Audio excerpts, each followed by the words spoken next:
Uno, dos, tres, tequila.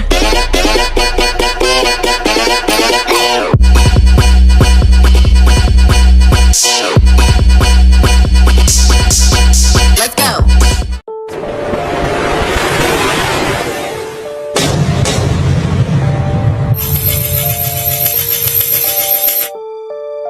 Halo Batizen, perkenalkan nama saya Yulian Indra. Saya Midala Tilaya. Saya Kristiani Giawa. Saya Elsa Debru Ginting. Saya Lisa Senita Ramsi. Saya Cuma Syarif Bagida. Kami mahasiswa dari Universitas Batuta, program studi kewirausahaan, mata kuliah kewarganegaraan dan anti narkoba. Kami akan membahas tentang kasus narkoba yang ada di Indonesia. Dan pada hari ini kami langsung terjun ke narasumbernya agar untuk mewawancarai apa itu narkoba. Jadi simak terus video kami ya. Narkoba lagi. Ternyata di Indonesia ini udah banyak banget ya kasus narkoba, nggak pernah hilang-hilang ya. Ya mau heran tapi gimana ya Angel, namanya di Indonesia kan, di hampir seluruh wilayahnya nggak ada itu yang nggak terkena narkoba itu. Bener sih, dan kakak tahu nggak sih ternyata narkoba itu sempat dijadikan teman, tapi dijadikan teman palsu sih memang. Itu mah udah gila ya, karena itu cuma sementara aja, sebagai pengobatan sementara aja atau solusi permasalahan mereka. Tapi daripada kita lama-lama kayak gini, bagusnya ini gimana ya? Apa kita terjun langsung ke narasumber? Ide bagus tuh, ayo. Oke, selamat siang Ibu. Mohon maaf ganggu waktunya. Perkenalkan, saya Angel dari Priyodi Kewirausahaan. Sebelumnya Ibu bernama siapa? Nama saya? Ya, Nama saya Mira. Oke, baik Ibu. Jadi kan kita tahu nih di Indonesia itu kan banyak orang yang memakai narkoba, mengkonsumsinya kan. Jadi gimana pendapat Ibu tentang narkoba itu? Yang namanya narkoba dan yang kan termasuk zat adiktif berbahaya ya. Yang namanya narkoba, namanya pemerintah kan pasti melarang keras kan. Jadi pendapat saya say no to drugs. Jadi kan terus ini ada juga di Indonesia ini katanya kan narkoba itu ternyata teman palsu. Nah, jadi tanggapan Ibu itu gimana sih tentang narkoba ini teman palsu? Kalau teman palsu itu saya sih kurang tahu ya. Cuman kan yang namanya teman palsu jelas nggak baik, apalagi narkoba. Oke, makasih Ibu. Mohon maaf ganggu waktunya Ibu. Permisi Bang, boleh minta waktunya sebentar? Dengan abang siapa Bang? Dengan Bang Apin.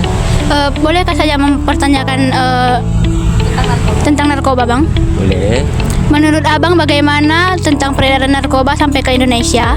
Wah, kalau narkoba di Indonesia ini terlalu pesat ya sekarang ya. Udah banyak yang kena. Terus pun tinggal ngatasinnya gimana saja. Satu lagi Bang, menurut abang bagaimana bentuk-bentuk narkoba yang abang ketahui gitu? Nah, kalau bentuk-bentuk narkoba kan banyak. Satu dari pil, ekstasi bisa, dari sabu-sabu, dan dari ganja. Nah, itu pun kan termasuk narkoba juga. Ya Bang, terima kasih ya Bang atas waktunya. Ya. Assalamualaikum Pak. Permisi Pak, saya Liza dari Universitas Batuta.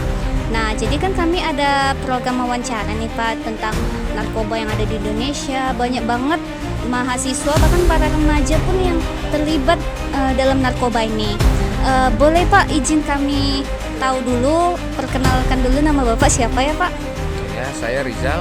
Saya kerja di salah satu pembiayaan di Indonesia. Oke Pak Rizal. Jadi boleh kami tanya pendapat Bapak mengenai gimana pendapat Bapak tentang para remaja yang dapat dengan mudah mengakses narkoba ini? Bahkan remaja, bahkan anak-anak di bawah umur ini mudah kali membeli narkoba gitu Pak. Menurut Bapak itu kok bisa gitu Pak? Untuk poin pertama sebenarnya aksesnya masih terlalu gampang untuk mereka mendapatkan barang-barang itu. Saya rasa itu perlu perhatian khusus dari negara, mungkin dari BNN ya, Badan Narkotika. Mereka mungkin bisa bergerak lebih cepat lagi untuk memutuskan tali-tali akses ini. Kalau terkait populasinya, mungkin kita sama-sama tahu anak muda sekarang itu bahkan udah dijadikan gaya hidup.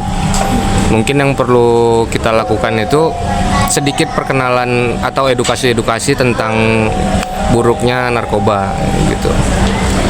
Satu lagi nih Pak, ada pertanyaan lagi. Kami izin bertanya lagi ya Pak. Gimana pendapat Bapak tentang orang yang menjadikan narkoba itu sebagai solusi atau bahkan ada yang menjadikan sebagai teman itu Pak? Kalau dari segi psikologi mungkin menjadi solusi untuk sesaat aja ya, karena hanya mendapatkan ketenangan. Tetapi after effect-nya untuk kedepannya, dia akan kehilangan masa depan pastinya. Dan sudah pasti banyak akses-akses yang dia tidak bisa masuk lagi untuk di masa depannya. Contoh sekarang untuk masuk ke perusahaan atau ke angkatan atau ke apapun itu, sekarang kan sudah cek darah. Nah itu akses-aksesnya untuk ke masa depan pasti akan lebih sulit. Yang perlu dilakukan untuk itu ya kembali lagi perhatian pemerintah terhadap penanggulangan peredaran narkoba ini mungkin harus lebih diketatkan lagi dan lebih tepat sasaran daripada mungkin saya ada dengar itu BNN lagi sibuk ngurusin yang namanya vape ya. Vape diindikasi ada narkobanya. Saya rasa daripada itu bagus ke inti utamanya dulu yang pokok seperti kayak meta, ganja. Itu mungkin kalau itu bisa diberantas lebih cepat itu akan lebih baik. Makasih ya Pak atas waktunya. Saya Lija izin pamit dulu ya Pak. Ya, makasih ya Pak. Nah, dari beberapa narasumber yang sudah kita lalui, kita dapat menyimpulkan bahwa narkoba itu sangat berbahaya untuk masa depan kita dan juga bagi negara. Nah, untuk lebih jelasnya lagi, mari kita masuk ke narasumber yang berikutnya. Dadah. Misi Bang, Iya Kak, izin bertanya Bang, namanya dulu siapa? Abda Kak. Izin bertanya, bagaimana menurut Abang narkoba, orang ini udah tahu narkoba, terus dia masih tetap pakai gitu? Oh kalau bisa itu dijauhi lah Kak, soalnya kan nggak bagus, bisa merusak organ vital, merusak saraf, bisa overdosis dan kematian mungkinannya Kak. Banyak yang udah terjadi lah di Medan-Medan ini kan Kak. Itulah pendapat saya Kak. Nah satu lagi ya Bang, dampak yang akan terjadi ketika dia memakai narkoba itu? Mungkinan bisa jadi stres atau gila, depresi. Itulah Kak jawaban dari saya. Oke, makasih ya Bang. Ya. Halo Kak, permisi. Sebelumnya perkenalkan saya Kristiani dari Universitas Batuta, ingin mewawancarai Kakak tentang narkoba. Sebelumnya boleh perkenalkan namanya Kak? Nama saya Jessica Novianti. Baik Kak, kita masuk di pertanyaan pertama.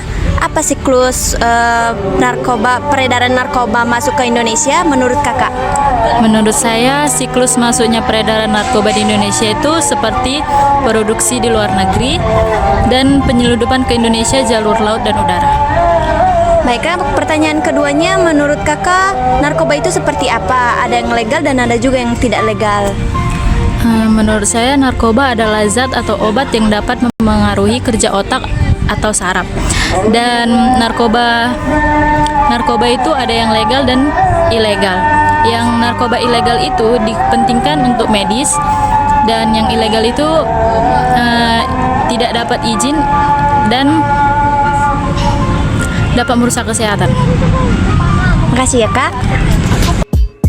Perkenalkan, saya Yulian Indraha dari Universitas Batuta. Saya ingin mewawancarai Bapak terkait tentang kasus narkoba yang ada di Indonesia.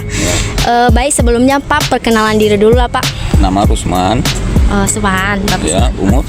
Iya juga. Bisa, ya, Pak, ya, bisa. umur 36. Oke, baik Pak. Pertanyaan saya, menurut Bapak, langkah-langkah pencegahan apa yang dapat dilakukan agar seseorang tidak menjadi pengguna narkoba? Yang pertama, batasi pergaulannya. Bergaul boleh dengan siapapun itu, cuman dibatasi dan jangan pernah ikut bujuk rayunya. Oh gitu Pak. Iya, sederhana kok. Dan bagaimana langkah-langkah pencegahan yang dilakukan yang dimana orang telah mengalami kecanduan narkoba dan ingin benar-benar berubah Pak? Kalau mau benar berubah ya segampang membalikkan telapak tangan saja. Ya berubah aja. Gitu ya Pak? Iya, selain dari itu nggak ada. Cuman dirinya sendiri yang bisa merubah, okay. Bukan orang lain. Baik. Oke Pak, itu saja. Makasih ya Pak.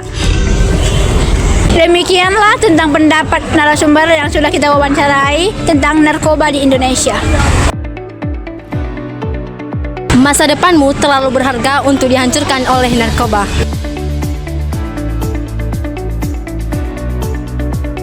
Sekali mencoba narkoba, kamu sedang membuka pintu menuju penyesalan. Hidup sehat itu pilihan, jauhi narkoba adalah keputusan.